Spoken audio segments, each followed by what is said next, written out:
Durante muchos años, en el siglo pasado, la idea de lograr el desarrollo nacional fue el propósito fundamental de todas las acciones de gobierno. En este siglo pareciera ser que la misma idea de desarrollo se abandona. Seguimos atrapados bajo esta noción de que nuestro crecimiento no logra su potencial. Incluso lo han calificado como un crecimiento mediocre. ¿Cómo podemos lograr el desarrollo del país? ¿Cómo podemos lograr ese propósito mayor? Será el objetivo de este programa. México, un país definido por los extremos. Somos el segundo socio comercial de los Estados Unidos de América. Sin embargo, nuestro ingreso per cápita anual es 50% menor que el promedio de los países de la OCDE. Por un lado, somos una de las 20 economías más grandes del mundo. Por otro lado, nuestro país mantiene a la mitad de la población en condiciones de pobreza. Desde esta perspectiva, la CEPAL señala que para México ha llegado la hora de la igualdad. Es decir, se requieren nuevos pactos que nos conduzcan a un crecimiento nacional basado en la equidad.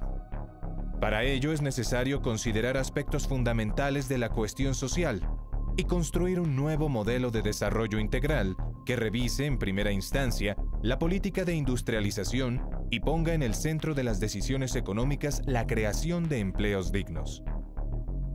Es obligatoria también una revisión de las políticas hacendaria y fiscal, a fin de que quienes más dinero perciben sean quienes más aportaciones realicen y al mismo tiempo asegurar que los recursos públicos lleguen prioritariamente a quienes más lo necesitan. La urgencia está dicha. México no puede ser un país en el que las personas tienen que vivir en el límite de las carencias e incertidumbres. México no puede continuar siendo una economía con un desempeño mediocre. Por el contrario, es momento de que el Estado mexicano trabaje para lograr un sistema universal de bienestar social. Pocas gentes han estudiado, leído, seguido la discusión sobre el desarrollo como el maestro emérito Rolando Cordera. Recientemente lo oí decir que la misma idea del desarrollo se había perdido en las discusiones, en los debates, incluso en las reflexiones.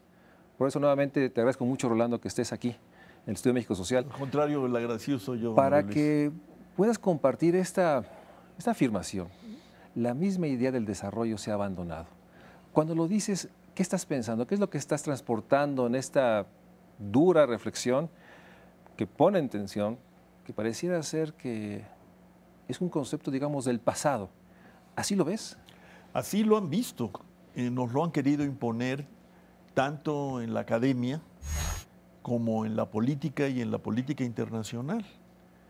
Por un buen tiempo, pues vivimos los países endeudados, aplastados por la idea de que había que restablecer todo tipo de equilibrios, sacrificando cualquier otra meta, cualquier otro compromiso de carácter social o incluso político.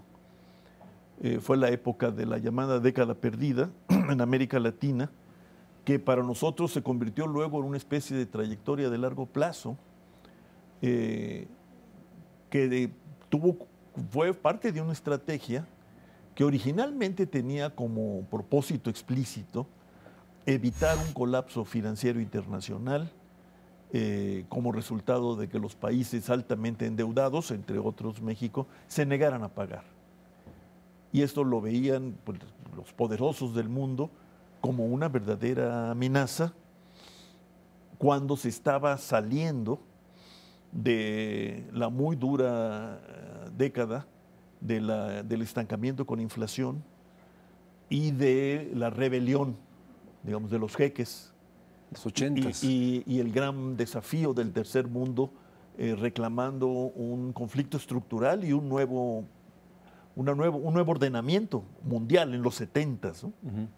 Bueno, se dispusieron todas las herramientas a la mano, se puso al servicio del objetivo de pagar la deuda a las principales agencias financieras internacionales, encabezados por el Fondo Monetario Internacional y luego desafortunadamente seguido por el propio Banco Mundial, que es el Banco del Desarrollo.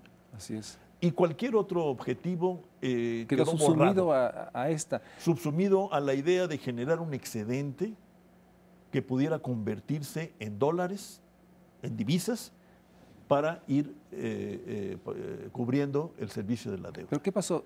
Se perdió el debate de las ideas. ¿No hubo una contrapropuesta? O sea, porque hasta entonces, corrígeme, la escuela cepalina, Cepala, había insistido que el desarrollo era la gran divisa de los países como el nuestro.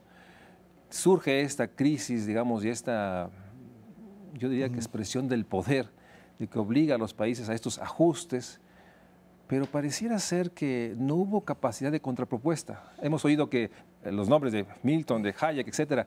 ¿Qué pasó en términos de las ideas? ¿Dónde perdimos el debate? ¿Dónde se diluyó? Y parece ser que quedó este pensamiento único, que lo único que había que hacer era restaurar equilibrios. Bueno, este debate se fue perdiendo en la década anterior, la década de los años 70, cuando el mundo avanzado en particular sufrió un fenómeno que desde el punto de vista de la teoría era inconcebible, ¿no? Que era una combinación de estancamiento económico con inflación. Ahí todas las baterías se cargaron contra las ideas keynesianas del manejo, hasta decían los keynesianos, científico de la demanda agregada para modular las fluctuaciones cíclicas y asegurar un ritmo de crecimiento pues, mínimamente aceptable desde el punto de vista social y de la justicia social incluso. Esto se chocó con la realidad de los años 70 en que se combinó pues, un desgaste que podríamos llamar estructural de las formas de crecer y de acumular que se habían constituido al calor de la segunda posguerra, incluyendo el estado de bienestar. Y por otro lado, pues algo realmente inesperado, que fue la OPEP y el planteamiento incluso agresivo de un nuevo sistema de términos de intercambio, digamos. Como decía la CEPAL, entre los países productores de materias primas, instalados en lo que se llamó el tercer mundo, precisamente también en esos años, y los países avanzados. Y esto arreció la inflación, las tendencias inflacionarias, y arreció las tendencias del estancamiento, porque se encarecía la producción debido al crecimiento de los precios del petróleo de una manera no prevista ni asumida plenamente por las economías avanzadas. Al mismo tiempo, acuérdate, vivíamos pues la secuela digamos, de la gran revuelta cultural, juvenil, estudiantil del 68, que fue el planteamiento a fondo de los sindicatos, de la clase obrera organizada, de una revisión del régimen distributivo que se había ido construyendo al calor del estado de bienestar. Entonces la paradoja es mayor. Todo eso se juntó y bueno, sonaron las alarmas de los poderes reales del mundo que llevaron a cabo un cambio estructural de grandes proporciones en cuanto a su balance energético y su estructura productiva y un gran ajuste político que arrinconó al llamado tercer mundo y que a los deudores, en el caso de los países latinoamericanos, pues los sometió a la disciplina del equilibrio como una condición para volver a pensar luego en los términos a que estábamos acostumbrados a pensar, que es lo que a ti te preocupa, que son los términos del desarrollo. Así es. Que siempre alude, de diferentes maneras, pero siempre alude a una combinación entre crecimiento económico y cambio social, o redistribución del ingreso y de la riqueza, o mejoramiento sostenido del nivel de vida de las clases trabajadoras y populares, etcétera, ¿no? Pero ¿por qué este pensamiento, esta propuesta fue tan funcional, digamos, a la economía política, al poder de entonces? Porque comparto contigo que había una necesidad de cambio, había, digamos, en la esfera de la política, en la esfera del modelo, de ordenar, digamos, la distribución del poder, había necesidad de modificarlo. Había evidencias de este estancamiento con inflación que desconcertaba la teoría. Pero ¿por qué fue tan dúctil o tan fácil imponerlo? O sea, ¿dónde estaba esa permeabilidad? Bueno, fácil no fue. El primer gran cambio estructural de corte neoliberal, conforme a esto que luego se llamó el pensamiento único, acuérdate, Sí. fue con base en las armas y la dictadura más sangrienta, que Chile. fue la de Pinochet. Digamos, ahí Pinochet logró estabilizar aquella economía y luego ponerla a crecer. No sin crisis, por cierto, ¿no? Porque ya se Sí, le sí, olvidó a la gente la gran crisis bancaria de aquellos años. Y bueno, y el desastre social al que el dictador sometió a su sociedad. Pero logró proponerse como una especie de modelo, ¿no?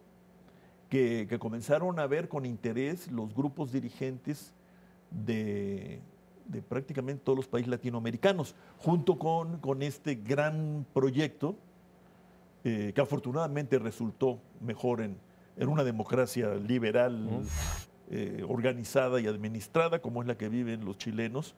Recuerda, Manuel Luis, que en América Latina se vivía también otra dictadura muy sangrienta que tenía como divisa crear una patria cristiana con un mercado libre. Argentina. Sí. Es la época de Videla como dictador militar y del señor Martínez de Hoz como gran cerebro del cambio económico y financiero. Eso costó mucho. No, y mucho dolor. Y se diezmó. ¿Qué es lo que pasó?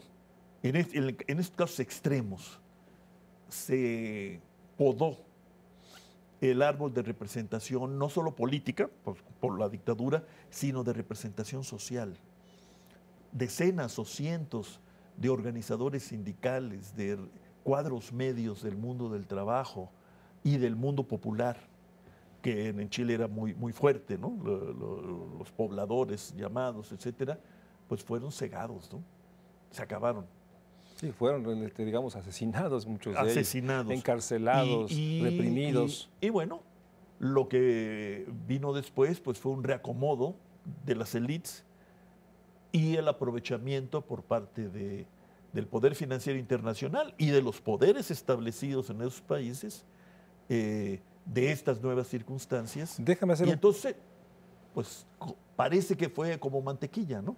No, fue muy doloroso. Muy doloroso y eso realmente se nos olvida, pierde. ¿no? Déjame hacer un corte porque sin duda creo que es muy importante. Este proceso de un cambio, de una manera de pensar el desarrollo de los países, tuvo sin duda en los 70s, 80s una expresión brutal. Y como bien dice el maestro emérito Orlando Cordera, se nos olvida que atrás de estas nuevas ideas del equilibrio hubo necesidad, o más bien los pueblos vivieron la enorme realidad de un autoritarismo, de una enorme fuerza de la dictadura que lastimó, que hizo tanto dolor en estos países.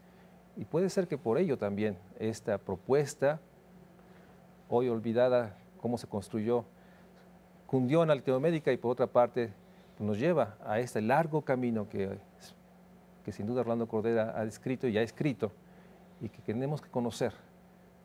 En el fondo está la propuesta, si es posible, ya llegaremos a ello, un nuevo curso de desarrollo en base a lo que se ha construido 30 años de una ruta que nos lleva a esta situación que vivimos en 2015. Vamos a un corte y regresamos con Orlando Cordera. De acuerdo con el documento de la CEPAL, Pactos para la Igualdad, hacia un futuro sostenible 2014, el porcentaje de personas laborando por sexo muestra una desigualdad entre hombres y mujeres, no solo en México, sino a nivel mundial. En Argentina se registra que el 71.7% de los hombres está laborando contra un 64.8% de mujeres. Brasil presenta un caso equitativo entre hombres y mujeres laborando, donde las mujeres superan por solo 0.5 a los hombres. En Chile, los hombres laborando son más del 70%, en contra de 66.8% de mujeres. Por su parte, en Costa Rica, los hombres laborando superan por más de 10% a las mujeres.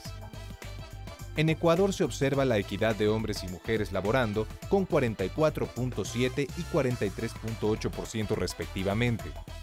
En México, como en Brasil, las mujeres laborando superan a los hombres por más de 3%, mientras que en República Dominicana, los hombres laborando presentan 66.7%, superando a las mujeres por más de 7%.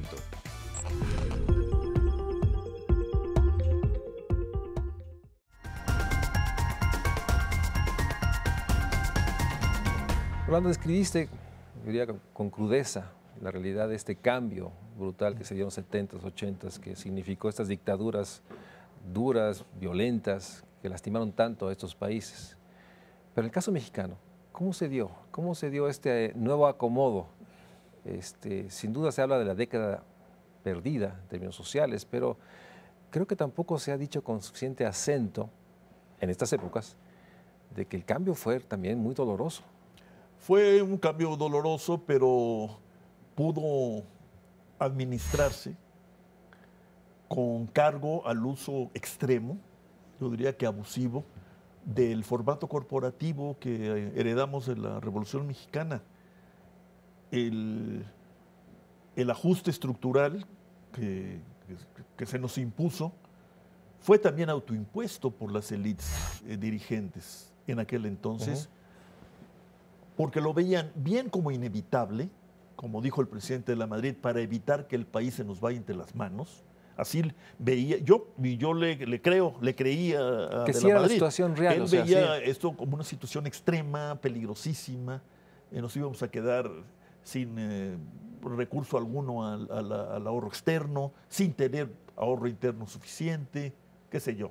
Los argumentos de siempre, algunos de ellos con cierta solidez y ubicación en la realidad.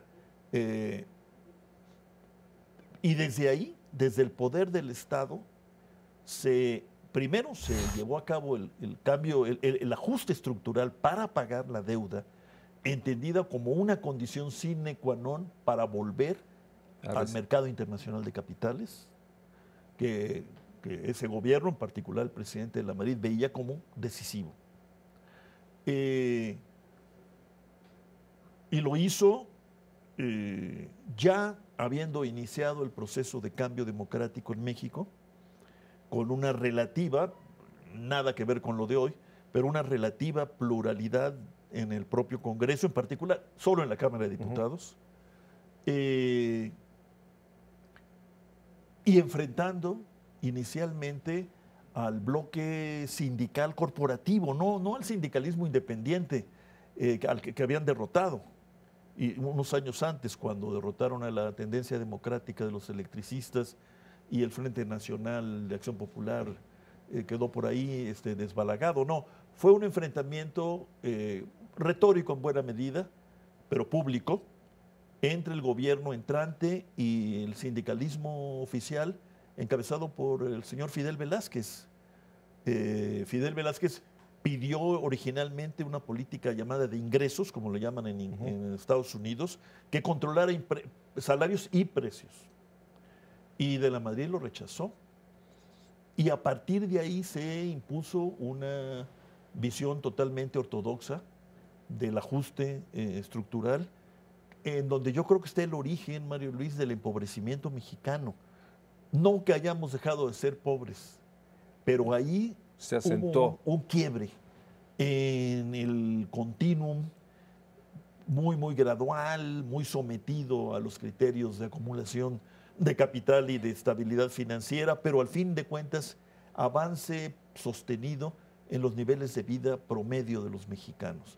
Ahí se rompió en una combinación de inflación, frente a la cual no había defensa, y contención salarial a ultranza, que por fortuna no derivó en esos años en un gran desempleo, pero sí en un empobrecimiento de clases medias, sobre todo clases medias asalariadas, servidores públicos, todo lo que fue el empleo público fue dañado, castigado. Por eso, pero fue una especie de, diría un gramsciano, una revolución pasiva, ¿no? Más bien una contrarrevolución pasiva que se logra dar porque todavía es fuerte el formato corporativo y porque había habido un desgaste previo muy acentuado en algunos de los grupos dirigentes que concurrían a la coalición llamada revolucionaria, ¿no? en la burocracia, el desgaste que sufrió el presidente Echeverría y que luego el auge petrolero aparentemente restañó, pues fue abierto como una herida enorme con la crisis financiera y la nacionalización de la banca, que el presidente López Portillo veía como algo obligado, si es que se quería evitar, igual que su sucesor, que el país se le fuera entre las manos. Nuevamente el extremo, la sensación que el país no se estaba yendo y que tenía que Así doblegarse. es. Bueno, veníamos, acuérdate, de unos años antes, del primer gran enfrentamiento entre la clase empresarial, Sí. organizada ya entonces en el Consejo Coordinador Empresarial, y el presidente de la República y el sistema político, podríamos decir.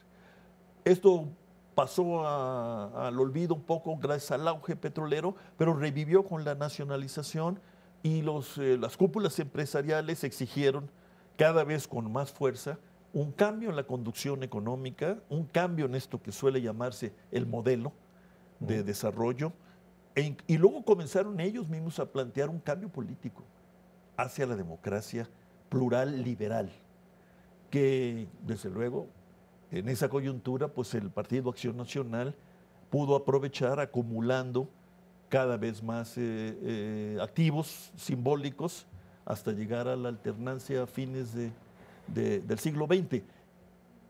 En aquellos casos extremos de Chile y Argentina y Uruguay, lo que tenemos es el desgaste político impuesto. No tiene caso discutir si estaba desgastado el allendismo o el peronismo. Bueno, se impuso, independientemente de si estuvieran o no desgastados. En el caso nuestro sí, hay un desgaste progresivo que las élites dirigentes de aquella coalición revolucionaria no asumieron plenamente. No pudieron reconstruirse para poder enfrentar. Tenía que verse reconstruido en código democrático, así fuera progresivo y administrado, tenía que ser código democrático y tenía que partir o llegar a una nueva visión del mundo y del papel de México en el mundo. Pero esa visión se impuso, esta idea de la apertura comercial, en un país en la medida que estuviera más conectada con el mundo, entonces en ese momento globalizado, digamos, la puerta para entrar a este proceso. Pero de una manera muy precipitada, María Luis. Era como si el mundo no espera y el mundo no perdona. Y si no lo hacemos rápido, nos vamos a quedar a la saga. Esto un poco inundó los reflejos del gobierno siguiente, después del tremendo ajuste del gobierno del presidente de la Madrid, del gobierno del presidente Salinas. O lo hacemos ahora o nos quedamos fuera. ¿Por qué el Tratado de Libre Comercio? ¿Por qué no plantearse una reconversión industrial y una progresiva y administrada apertura comercial que fuera combinando nuevas capacidades domésticas con capacidades para competir en y con el exterior y entrar derecho? Porque se asumía que no había opción, que esa es la única opción, era la conexión externa. Pero eso solamente tiene una explicación, que estas élites estaban muy conscientes de su debilidad política, porque si hubieran sido fuertes políticamente hubieran tratado de rehacer la coalición para ir a una coalición desarrollista propiamente dicha, cada vez más democrática, pero al mismo tiempo comprometida con el código, con el proyecto de desarrollo que implica siempre un proyecto social, como lo hemos conversado tú y yo, que a su vez supone un proyecto político, una voluntad política.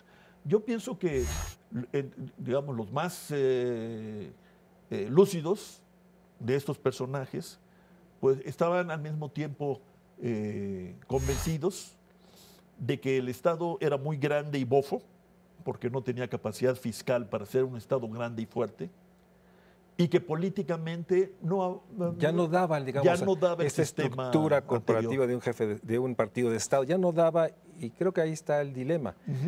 Hay algo que todavía no se ha escrito, los intentos o no para reconfigurar el PRI, el partido de Estado, para poder conformar unas nuevas coaliciones. Nunca sabremos si hubo realmente, o por lo menos no sabemos una intención real de hacerlo. Bueno, pero sí sabemos que hubo personajes, discursos, documentos que buscaban una apertura política que fuera sosteniendo al mismo tiempo la apertura económica y comercial que en efecto el mundo estaba imponiendo. Nosotros lo hicimos a rajatabla. Yo la explicación que tengo ahora es que en buena medida se hizo así Por un lado, porque estaban convencidos de que el mundo no esperaba. O sea, estaban convencidos de que el mundo no iba a enfrentar crisis como la que estamos enfrentando. Y por otro lado, estaban convencidos de que no tenía caso reconstruir el esquema político de coalición desarrollista ahora en clave democrático, que había que pues, esperar que mercado y apertura política, y la apertura política entendida como mercado, dieran sus frutos virtuosos, como dice el libro de texto. Ahí hubo una especie, yo digo que poco socarronamente, si quieres, yo digo que hubo una especie de gran economicismo de las élites políticas, creyendo que el mercado nos haría competitivos y la apertura política prácticamente sin reglas de transición nos haría una democracia buena. Sí, esta no tenemos democracia buena y nuestra competitividad es una competitividad muy segmentada y muy en parte todavía muy cosmética, como diría Fernando. Muy epidérmica. Muy epidérmica. Y por otra parte, en términos de las ideas, se consolidó esta noción de que el mercado iba a invadir todas las esferas, obviamente la económica, la social, la política, y que de alguna manera esto aseguraba en código democrático lo que después podría darse o exigirse, ¿no? De distribución. Y en ese sentido llegamos a esta etapa. Déjame ir a un corte. Y llegamos también con una gran debilidad social. Bueno, de parte también de esta enorme erosión que se dio durante estas décadas, ¿no? Entonces, realmente este proceso de debilidad de un Estado no solo bofo, pero también un Estado que se asumía que ya no tenía tantos controles, tantos contactos con un país que cada vez se definía más diverso, más diferente y también más distante a estas estructuras de poder. Así es, sí. Pero por otra parte existía el control y la enorme fuerza de un presidencialismo que lograba imponer en esas décadas. Déjame ir a un corte y regresamos. Regresamos para hablar de esta historia, la historia que hay que revivir y volver a contar para poder tener idea de la enorme dificultad de reconocer en esta historia la necesidad, la urgencia de que se configure un nuevo curso de desarrollo, pero eso implica también coaliciones políticas, nuevas alianzas. De eso lo haremos en el siguiente corte en el Estudio de México Social. De acuerdo con el documento de la CEPAL, Pactos para la Igualdad, hacia un futuro sostenible 2014, las horas semanales que trabajan hombres y mujeres de 15 años y más describen no solo la desigualdad y precariedad del sector laboral tanto para hombres y mujeres, sino la infinidad de áreas de oportunidad para lograr el desarrollo. Mientras que en la mayoría de los países latinoamericanos las mujeres realizan más trabajos menos remunerados que los hombres, vemos también cómo los varones conservan los empleos más remunerados. En Brasil, los hombres mantienen el 42% de los trabajos remunerados. En cambio, las mujeres el 34%. En Costa Rica, el porcentaje favorece a los hombres con 52% contra 37% de mujeres. En Colombia, los hombres superan por más de 10% con trabajo remunerado a las mujeres. En Ecuador, los hombres tienen el 41% de trabajo remunerado y las mujeres el 31%. En México, los hombres conservan el 50% de trabajo remunerado y las mujeres el 40%. En Perú, los hombres superan con más del 14% a las mujeres. Y finalmente, en Uruguay, el trabajo remunerado es casi equitativo entre hombres y mujeres, ya que los primeros cuentan con el 40%, mientras que las mujeres tienen el 38%.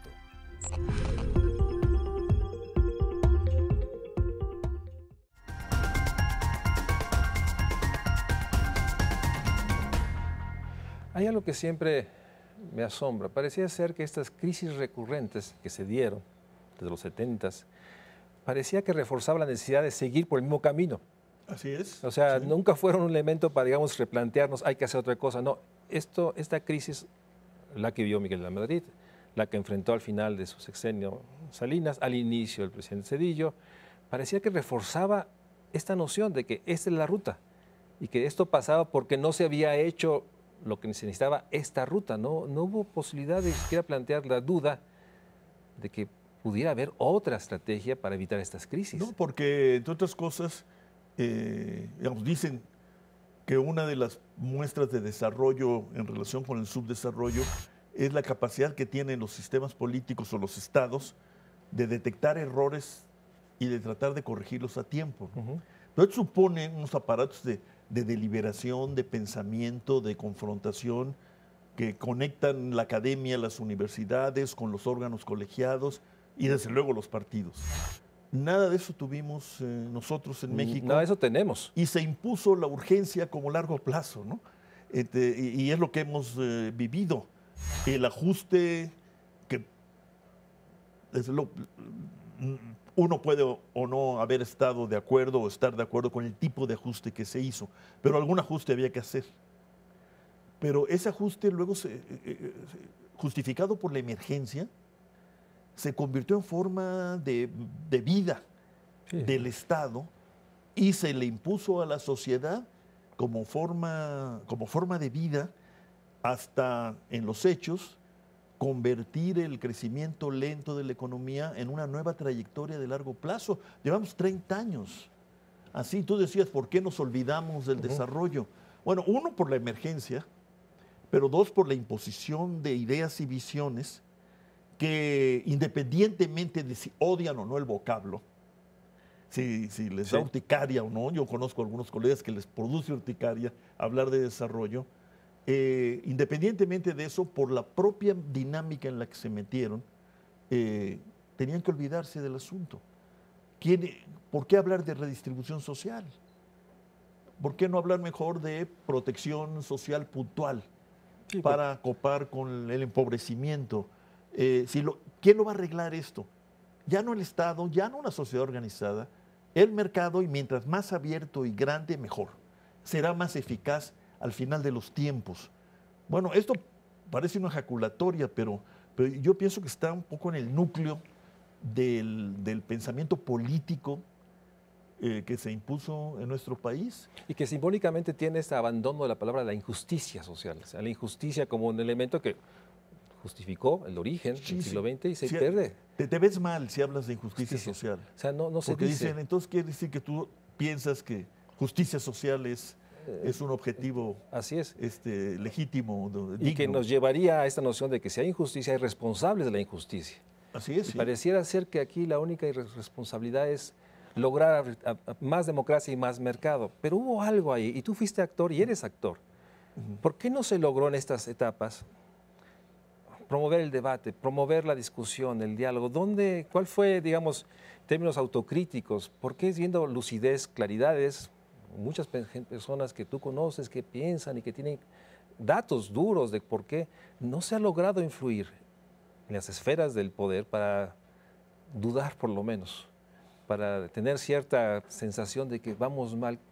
En términos de este debate de las ideas, ¿qué pasó? ¿Qué faltó en los 90s, 2000s en términos de lograr, por lo menos, yo creo trastocar? Que no, digamos, al final de cuentas, se pensó ingenuamente o malintencionadamente que con las nuevas figuras políticas que surgían de la transición, en particular los partidos políticos legalmente reconocidos y oficialmente financiados, con eso se constituiría el foro necesario para una deliberación no solo de lo inmediato, de los asuntos cotidianos de la vida pública, de la asignación de los recursos del Estado o de las llamadas políticas públicas, sino que se generarían nuevas visiones a mediano y largo plazo, sin las cuales no puede uno pensar en desarrollo, ¿no? Uno puede pensar en mañana, pero el desarrollo que implica momentos de cambio social y necesariamente de reacomodo de los resultados de este cambio social para no caer en la inestabilidad permanente, etcétera.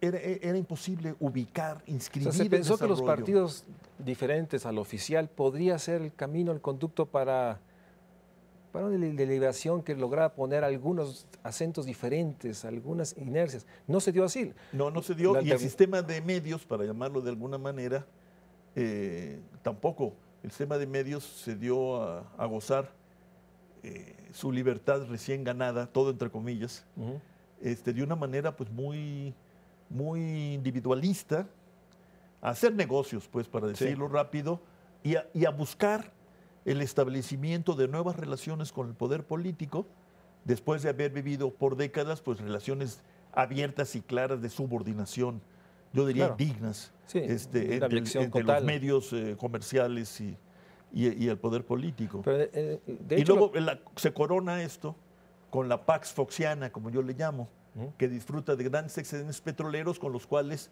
tranquiliza a los gobernadores que descubren también ellos la autonomía relativa de las gubernaturas que no habían gozado.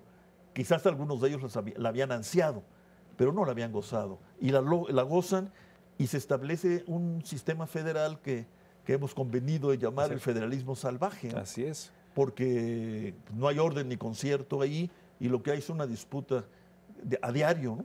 Por las migajas, porque al final de cuentas, si tú observas bien, el grueso de las decisiones en materia de recursos públicos sigue centralizada. Sí, pero aquí, ¿no? estas migajas en cada una de las entidades implica el enriquecimiento de estas, digamos, cúpulas del poder que han de una manera, digamos, no solo con una falta de eticidad, sino de una manera muy deshonesta, pues, usado para su beneficio.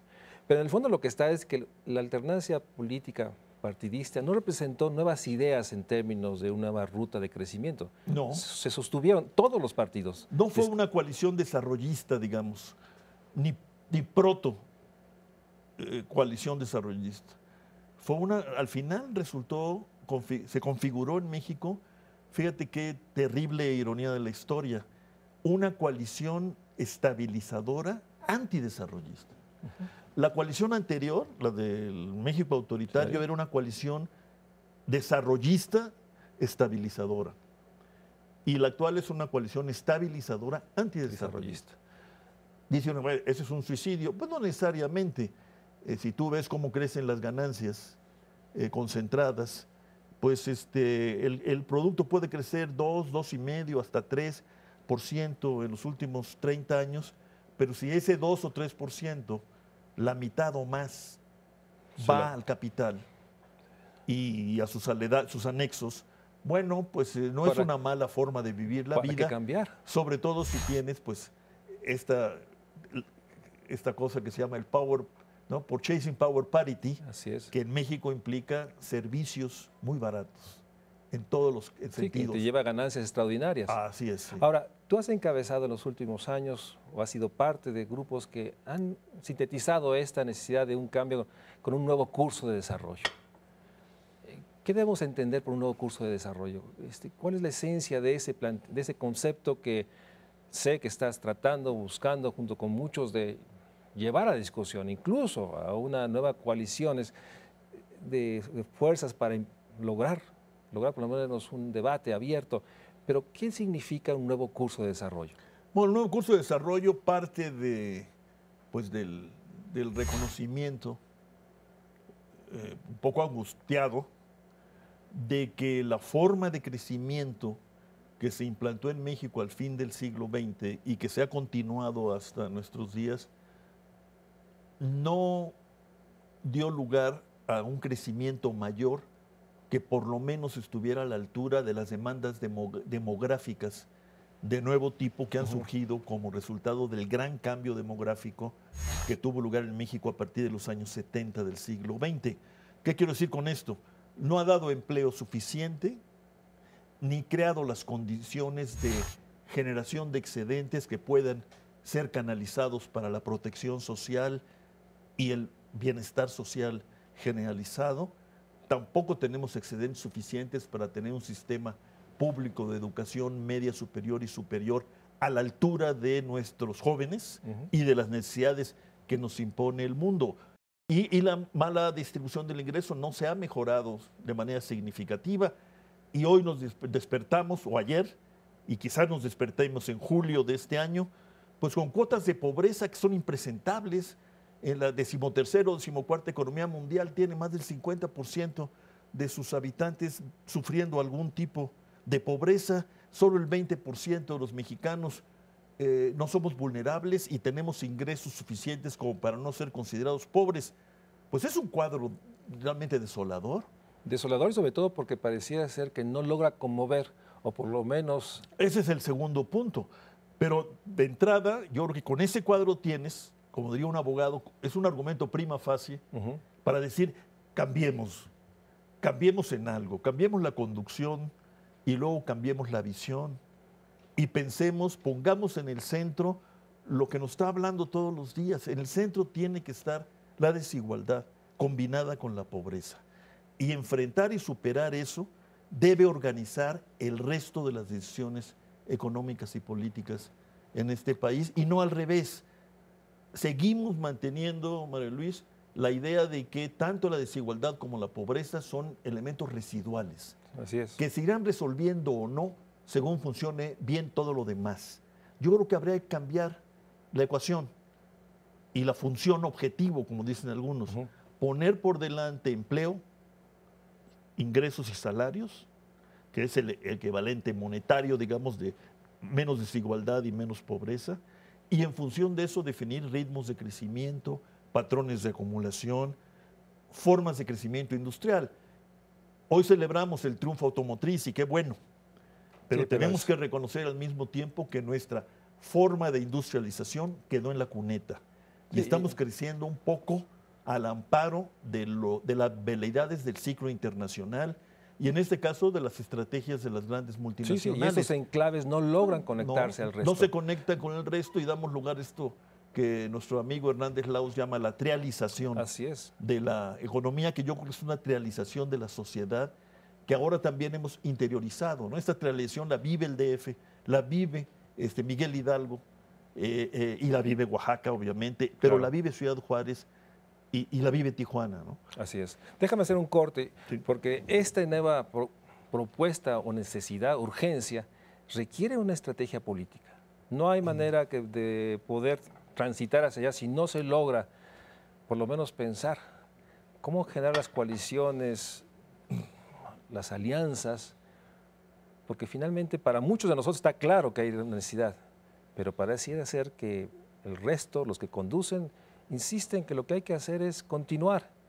Y el Código Democrático algún día, algún año vendrá todo lo demás. Vamos a un corte y regresamos al Estudio México Social con el maestro emérito Rolando Cordera.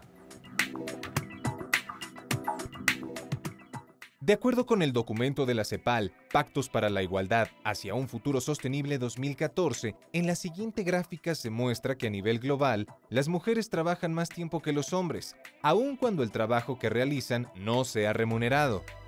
En Brasil se observa que mientras los hombres realizan menos de 15 horas de trabajo no remunerado a la semana, las mujeres hacen el doble de horas de trabajo no remunerado. En Costa Rica, mientras los hombres realizan 10 horas de trabajo no remunerado, las mujeres realizan 30 horas.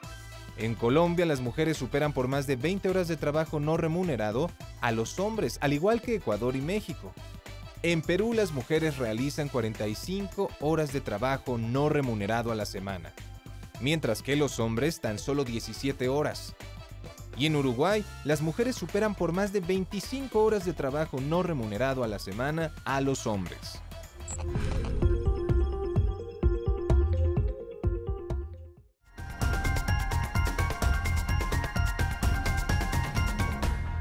Rolando, creo que en 2010 fue el primer documento que trató de sintetizar esta idea de un nuevo curso de desarrollo. México frente a la crisis por un nuevo curso de desarrollo. Así se llamó el documento. Y después ha habido anualmente reuniones donde se presentan distintos ángulos, enfatizando siempre lo mismo, un nuevo curso de desarrollo, la urgencia de volver a enfrentar desde este supuesto que es inaceptable del fin del trabajo, hasta la noción clara de que eso requiere fortalecer el Estado. Lo han escrito, se ha dicho, se han puesto manifiesto en los periódicos, pero se requiere una estrategia política para lograrlo. ¿Por dónde empezar? Déjame decirlo, pareciera ser que cada vez que hay un nuevo Congreso hay un dejo de esperanza de que los nuevos diputados puedan oír y tener una noción de que hay que iniciar el debate, el diálogo, pero también la frustración de la experiencia es de que pareciera ayer que llega nuevamente con esa noción de que este es el curso y lo que hay que hacer es esperar. Ahora se dice que las reformas maduren, pero tampoco veo esta otra parte, digamos, no hablemos de los grandes empresarios, digamos la parte media que se siente excluida, que sobrevive con pocas posibilidades reales de distribuirse lo que queda después de esta gran acumulación.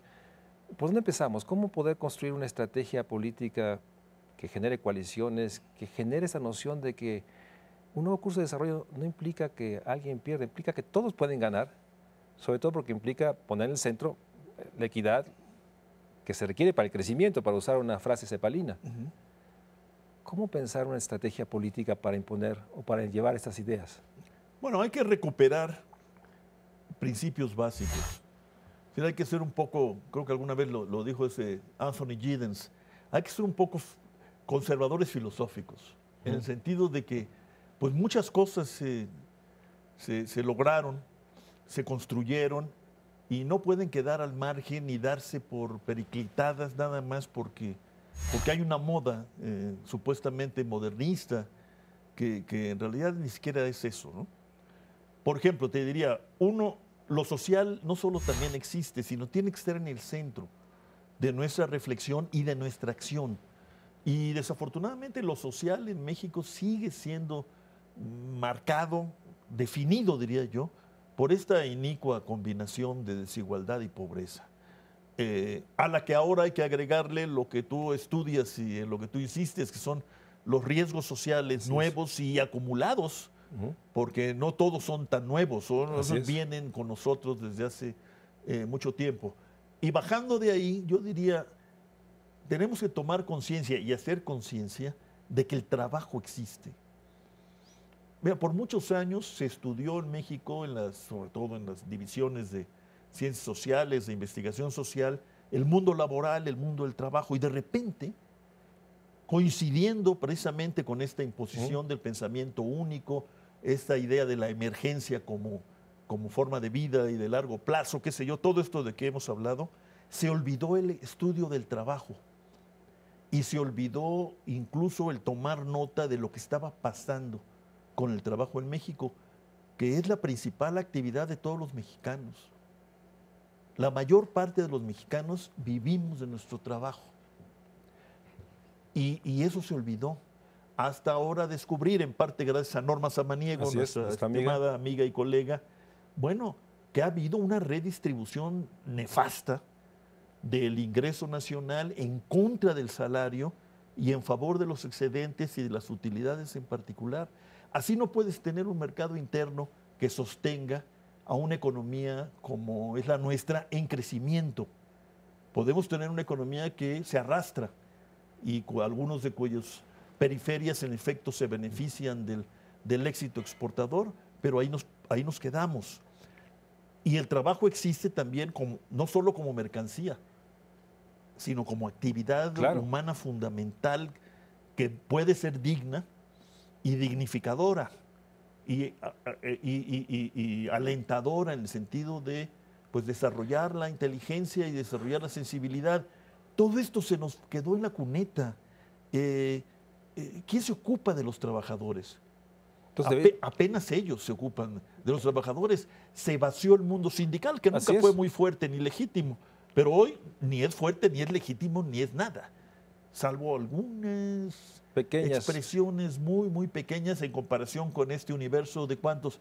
Más de 50 millones de trabajadores, la mayor parte de los cuales no ganan más que 2 salarios mínimos.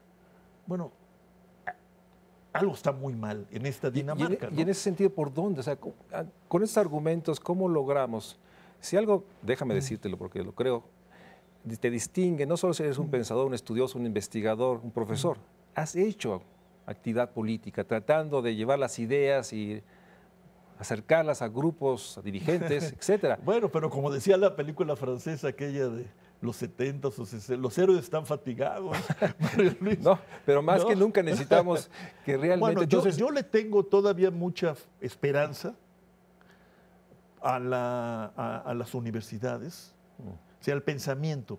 Yo creo que en México tenemos un problema todavía de ideas, de configuración de un nuevo teatro para confrontar las ideas, para airearlas, y a partir de esta confrontación y de este aireamiento, crear nuevas ideas, poner en circulación las que nos parezcan valiosas y dar lugar a una deliberación pública nacional en la cual yo creo que las universidades de México, que como lo hemos dicho, ¿no?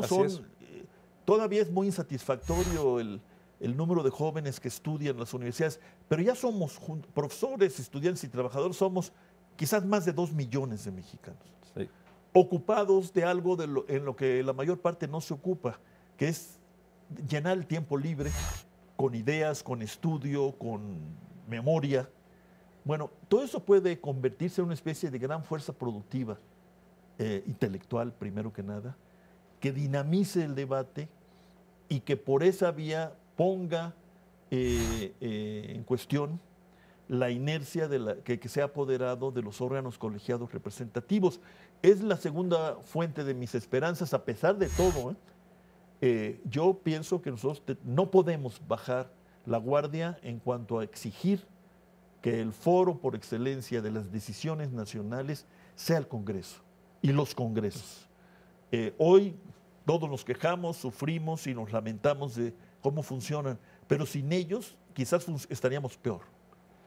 Y desde luego la correspondencia que sigue allí es que tenemos que tener partidos políticos dignos de tal nombre. Así es. Los actuales no lo son. Y ahí sí hay que exigir que se revise por última vez en mucho tiempo la legislación electoral y se derrumben las barreras a la entrada. Yo ya no veo otra salida. Yo sé que es una salida muy de mercado, como No, bueno, tú sabes, pero no veo otra salida. Yo creo que deben, los grupos de ciudadanos que quieren hacer política deben tener esa posibilidad y luego vemos qué pasa. Porque lo que está pasando ya es suficiente como para mostrarnos que este camino, que algunos llaman partidocracia, sin realmente saber bien lo que dicen, ¿no? Porque no es cierto que los partidos manden. No es cierto que sea un gobierno de partidos. No, no son Ni siquiera es eso. Eso es algo más complicado que tenemos que hacer un esfuerzo por describir y definir, exigiéndole a nuestros pensadores políticos de la democracia que afinen la mirada y vean, como Waldenberg ha insistido en los últimos tiempos, ya no el problema de la democracia, sino la democracia como problema. Ahí pues, quizás podríamos empatar muchos esfuerzos para hacer un planteamiento de reclamo, de nuevo reclamo democrático, que no se desligue del reclamo del desarrollo, que es lo que quizás nos pasó también, para volver a tus preguntas. El reclamo democrático se comió todo. Y hay que regresar a este. Lamentablemente el programa se nos acaba. Yo quiero agradecerte porque más que nunca necesitamos, sí, las ideas, incluso la humildad, como los subrayas. Necesitamos nuevas ideas. Tampoco tenemos respuestas a todos. Pero con las universidades públicas, con una nueva exigencia a los partidos políticos, con congresos que asuman su responsabilidad, creo que tenemos elementos mínimos necesarios para el diálogo, para el debate, para la discusión, que logre enfrentar esta realidad que también describes y que requiere realmente una mirada crítica. Yo te agradezco que en este tercer año que tiene México Social, vuelvas nuevamente para poner acentos subrayados.